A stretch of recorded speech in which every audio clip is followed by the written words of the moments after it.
So back to great chefs. The last two recipes were from the last chef in both books, Gerard Crozier. Um, he was born in 1946 in Lyon. Started his apprenticeship at the age of 14. Made his way to the United States and was a chef in Milwaukee, Wisconsin, in 1970, and then shortly after that moved over to the Royal Sonesta in New Orleans, where he worked as the sous chef to Willie Cohn. In 1976, they both left Royal Sonesta and started their own restaurants. Willie, of course, started his on the West Bank. Gerard Crozier started his in New Orleans East. He operated there till 1989, when he moved out to Metairie.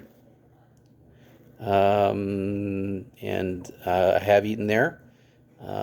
It was probably one of the best meals I've had.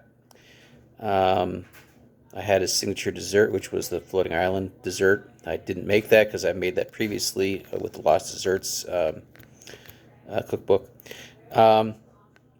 But he decided to retire in 1999, and then opened Chateaubriand in 2001 because he couldn't stay retired.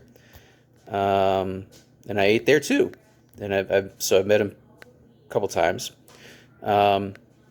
He operated Chateaubriand until Katrina. Returned to basically clean stuff out of the restaurant, and then decided that was it, hung it all up, and moved to Tennessee, where he died shortly after. So I think he was only 63 years old when he died. Very tragic. But one of the best chefs, one of my favorite chefs in New Orleans, and one of the best restaurants I've ever eaten at. So what I made from him was, I made two things, because as I said, he closed out both books.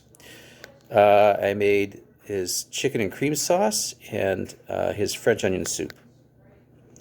Both were very good. I just finished off the French onion soup, actually. And I still have a little bit more of the chicken. But anyways, his recipes were surprisingly simple. Cooking style was also fairly simple. He liked the flavors of Provence.